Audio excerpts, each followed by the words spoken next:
I've been around a lot of sports and a lot of different sporting communities and things like that. And I really, there's something about the water and the type of people that it attracts. For whatever reason, if the water gets under your skin, I mean, people have huge hearts and they have a willingness to kind of look after their own, so to speak.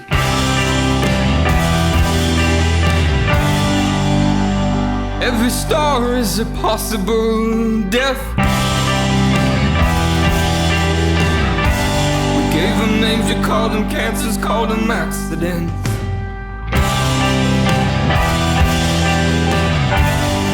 We won just like a vulture circle in my head, yeah. It burned out 500 million years before I saw it. 500 million years before I saw it. It burned out 500 million years before I ever saw it.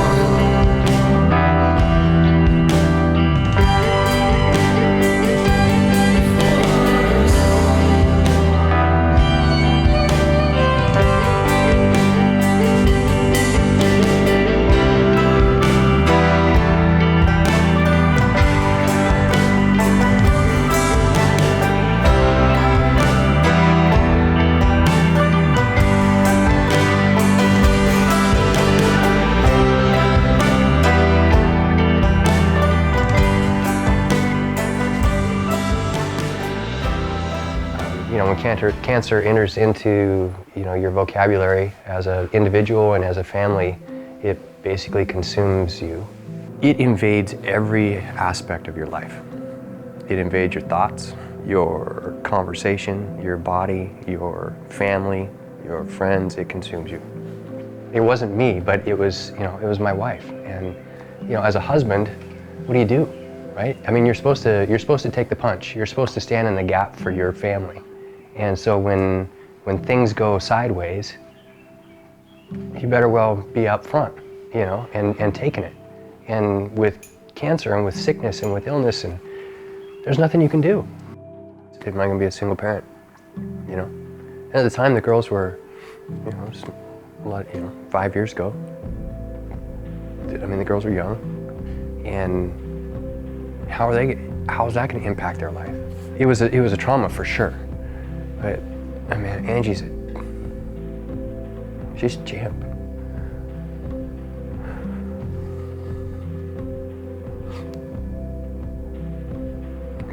I think when you're faced with your own mortality, and this is my own opinion, but I think when you're faced with your own mortality, you make choices. You choose to either kind of cave in and hide, or you choose to say, screw that, man. I'm gonna live as loud as possible, and I'm gonna charge. I'm gonna charge really hard. And Angie's not she's a charger. Sitting out in the middle of the lake, not really paddling, just sort of exhausted from heavy conversations with doctors and big words and terminal and get your affairs in order and life is never going to be the same, just all that stuff that you never ever want to hear. Sitting out in the middle of the water, I'm like, dang man, there's got to be a way to help.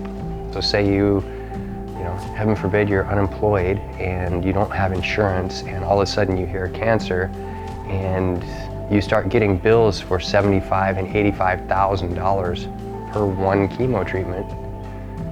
The weight that has to put on individuals and families. I'm like, well, man, can we do something to help?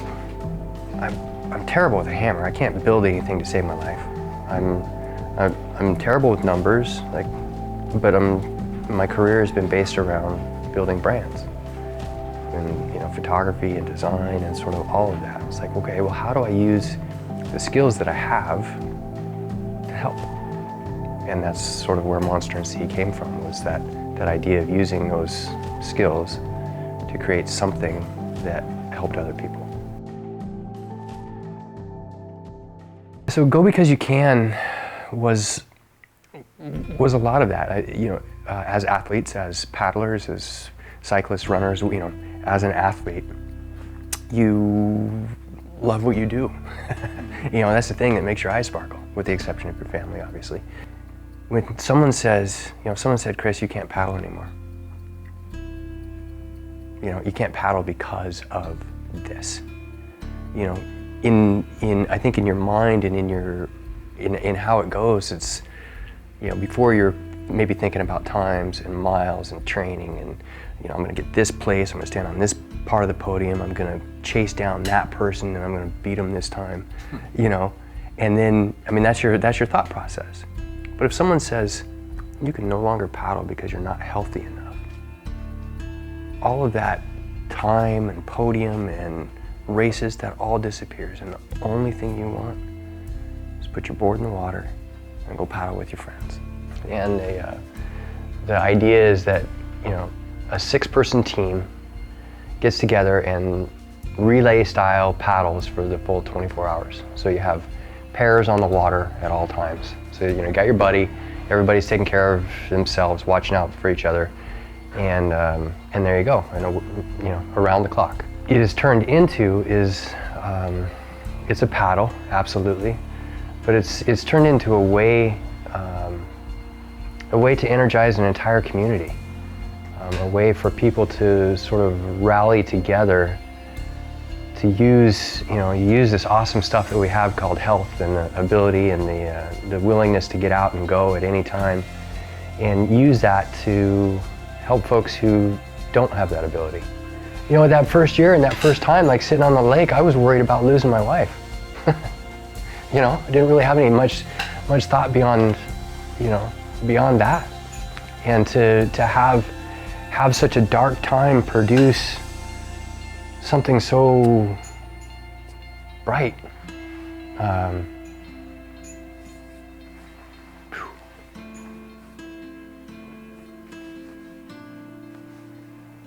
Don't have words for that.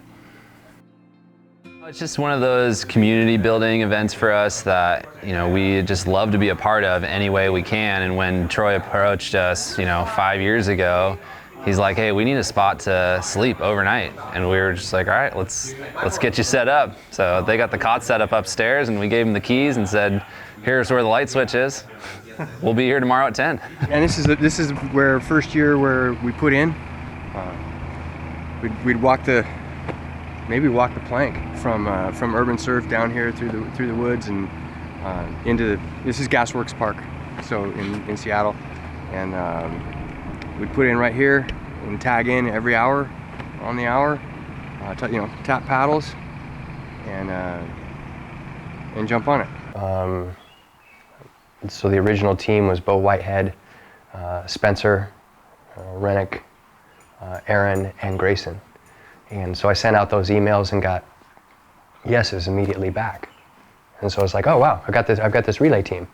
And I'm like, okay, it's on, let's do this. Honestly, I don't even remember the phone call. It might have been a phone call, text, whatever it was from Troy. It was, hey, yeah, you want to do this? And I said, yeah, I think Troy knows. Troy knows I'll say yes if he has something that he's passionate about, and if Troy needs anything, I'll say yes. So my reaction was, when he first asked me the first year was, of course, why wouldn't I? I get to go paddle more. That would be awesome. Why wouldn't I come out and do that? It sounded great. I didn't think. I didn't know how big it would get, and that wasn't something that I was taking into consideration at the time. I didn't care. It was doing good. There's so many people out there that need help and need an extra hand. And how good does it feel when someone buys your coffee? It's just small, simple things make a huge difference. So say you raise 10 grand. And that 10 grand is gonna be really important to that one family, absolutely. But if you took $1,000 and you split that 10,000 into 10 envelopes, that means 10 families get loved on, you know? And so that from a community standpoint, that's where I think the importance of, you know, 1 + 2 + 2 + 6 + 20 + 100, you know, it makes a difference. The card inside with the envelope is from the community. It's not from any one individual. And for that split second, cancer's gone. You're normal. You're like, it removes this giant weight for just a little bit. And, you know, maybe that's all it takes for a family to go and give that little breath of peace. It's $1, it's $5, it's $10, and that exponential thing starts to add up. So if you've got 10 people at $10, that's $100. And if you think about an envelope with your cap at 1,000, it doesn't take many people. It doesn't take many people to get going up. Well, actually, 99.9% of the time, people don't comment about the money at all. What people comment about is, I can't believe that there are strangers out there who care about me enough to do what they did. You know, there's some terrible realities of what we're doing. Like our first year, we gave out 7 envelopes, and of those 7 families and of those 7 people, 6 of them passed away. I said it before, where it's like, it's the single most rewarding and heartbreaking thing you will do. And those two things go hand in hand. And I work at a news station, and one of the photographers I work with came out to do a story on Troy, I think doing year 3 of the 24. And she told me, you have to talk to this guy. And the reason I had to talk to this guy is because Troy's wife is a breast cancer survivor, and so is mine. When you go through these situations, people you think are going to show up don't show up, and people will surprise you and will show up. And so, like, when you get a complete stranger that cares, that's what we're about. So it's a pretty cool deal, and once you start giving, it just keeps on going. Pieces of significance on the jersey. First one is this one, and this is affectionately known as the Bob Heart. Our dear friend Bob Purdy. He was the epitome of kindness, and just a sweet man who encouraged so many people to paddle and just get out and go. And we unfortunately lost him last year to cancer, and we put his heart on our sleeves last year. And you know what? We're just going to kind of keep that going. He was a super inspiration, and seems like a treasure to carry him forward with us from now on. And then year 5 on the sleeve. It the five it has a significance. It has significance in the sort of the cancer cycle. When you get to year 5, you're on your way to feeling better. You're done with treatment, and there's victory on the horizon. And I think what's exciting about this year in year 5 for the 24 is we get to concentrate on doing good and helping and giving back, and really focus on the encouragement side of this. And so keep it going, keep doing good, keep doing things. And I don't think when we get to year 10 maybe we'll do another number on the sleeve, but I think for year 5 it's important to make this a milestone, make it important.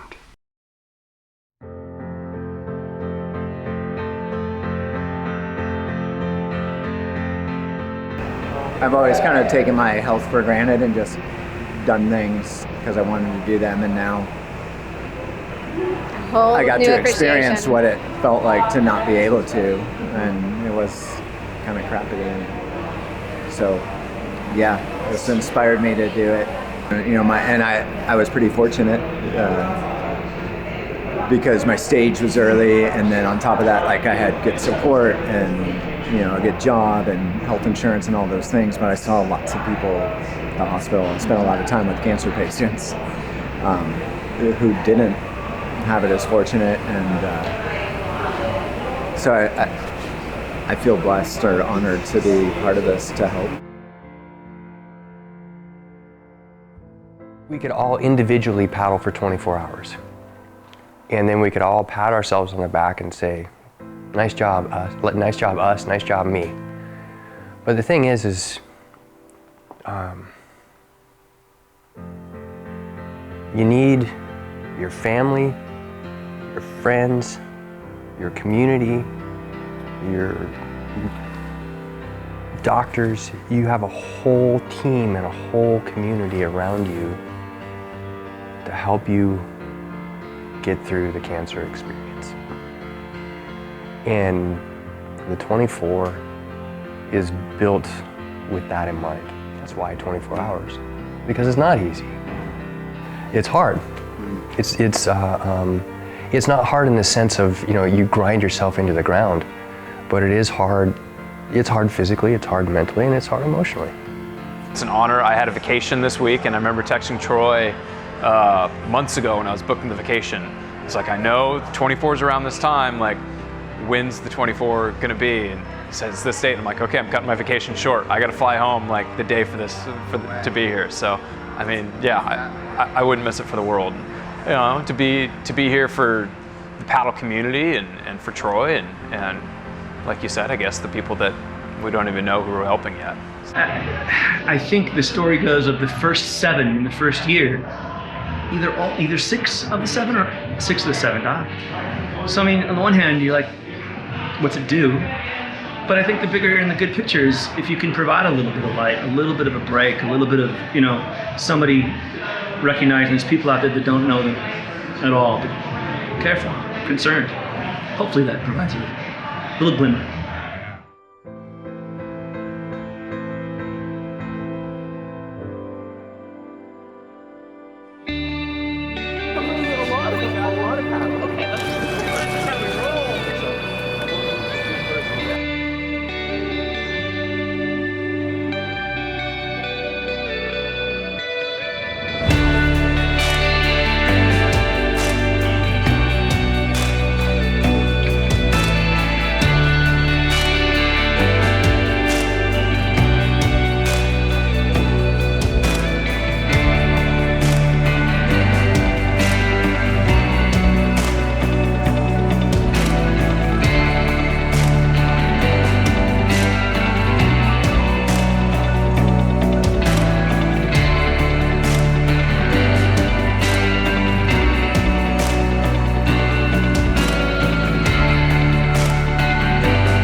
It's all about pace. All these people that are milling about 2 a.m., they're shot.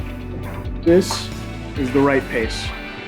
For 24 hours, this is what we do. This is the mindfulness. That's right.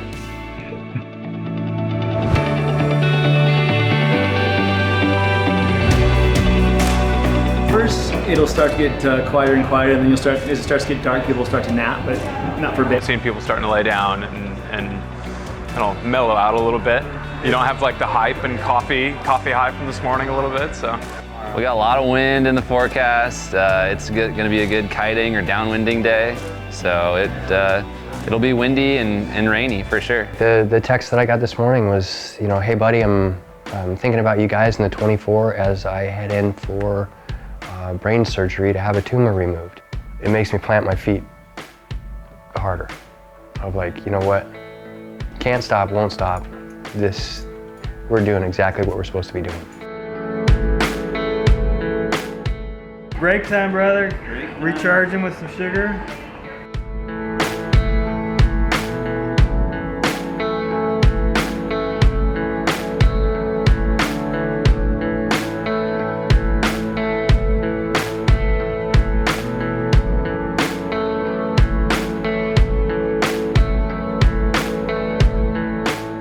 Yeah, I just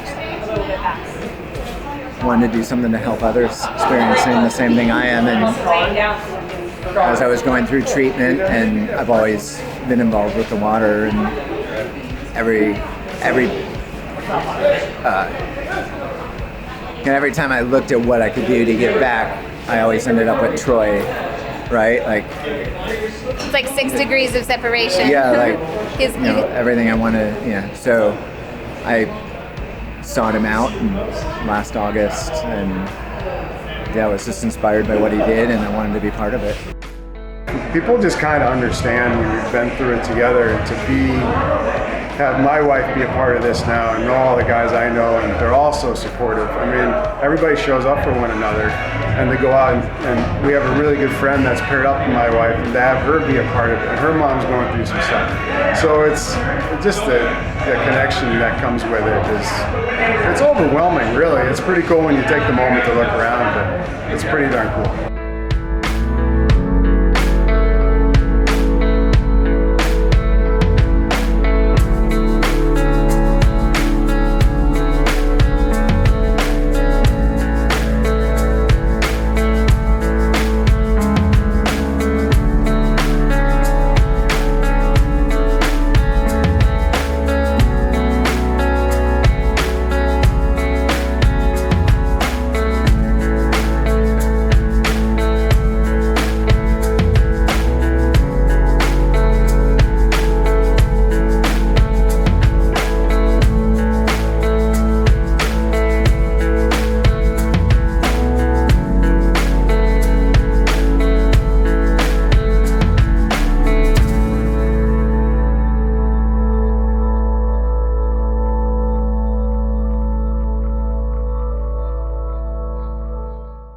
During the wee hours of the morning, that's when it really starts coming across.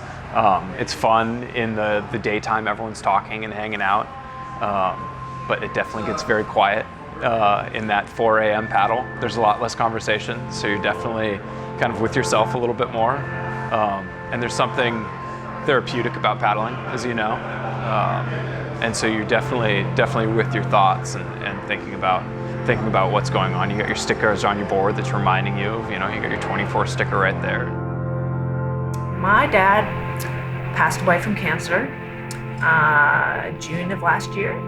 And so I was supposed to be here last year to do this for him, and I was visiting him at home. And today I'm out here for him because he was the type of person that, though he didn't win his battle, he would want us to help others win their battle of the cancer.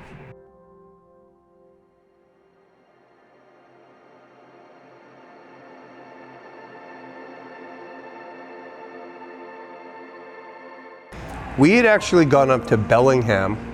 I don't know if it was year 2, year 3. We paddled with Team Bellingham at midnight. We weren't fully in, we weren't doing the fundraiser, we were just kind of learning, but we had some friends up there. So we said, hey, we'll come up and we'll help support you. We've kind of worked our way in, and then we're like, oh yeah, let's go get sick so we can really be in. All right, and I don't know at what point they actually mentioned leukemia. Tron remembers, and she thought that the way they did that wasn't so great, but I don't even know if I heard it that night or if I just was just kind of blocking it all out. Total, that first time I think I was in the hospital almost a month. And then I had some battles in and out. Actually, my first room overlooked the Montlake Cut. Yeah. It was an incredible view. Sometimes paddlers would come by and wave.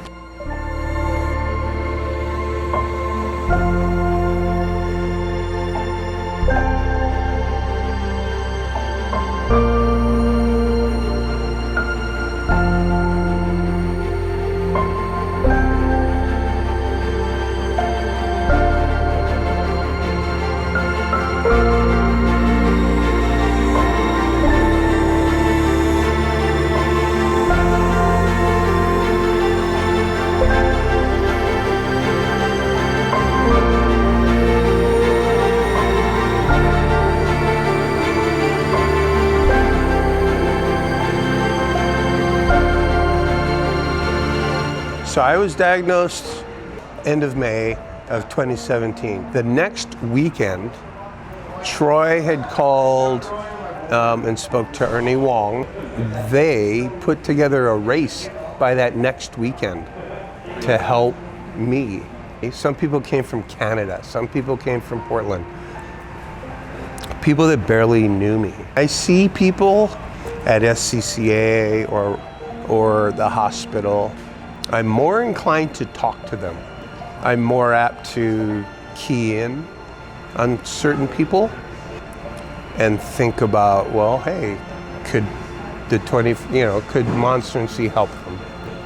Yeah, this last little bit. These are the hours that are hard. Definitely.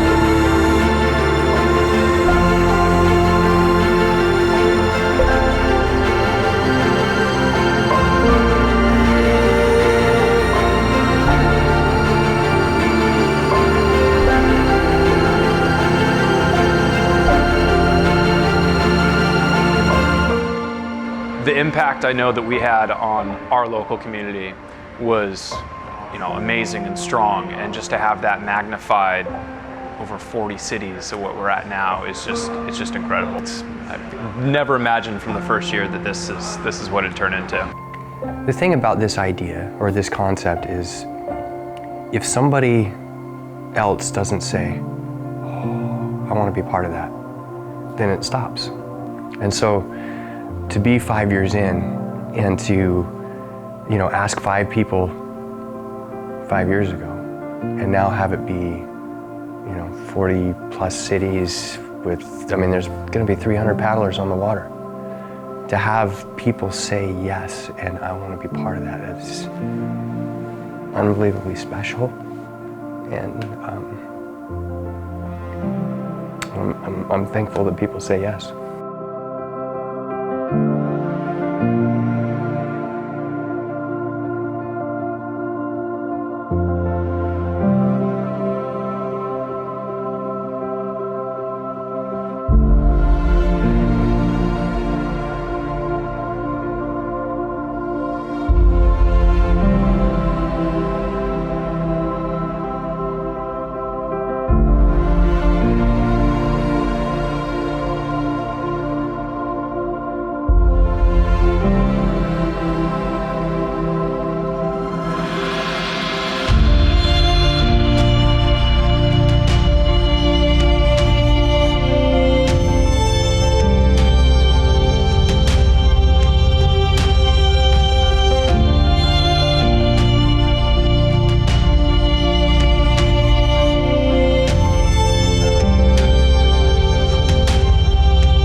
Maybe next time.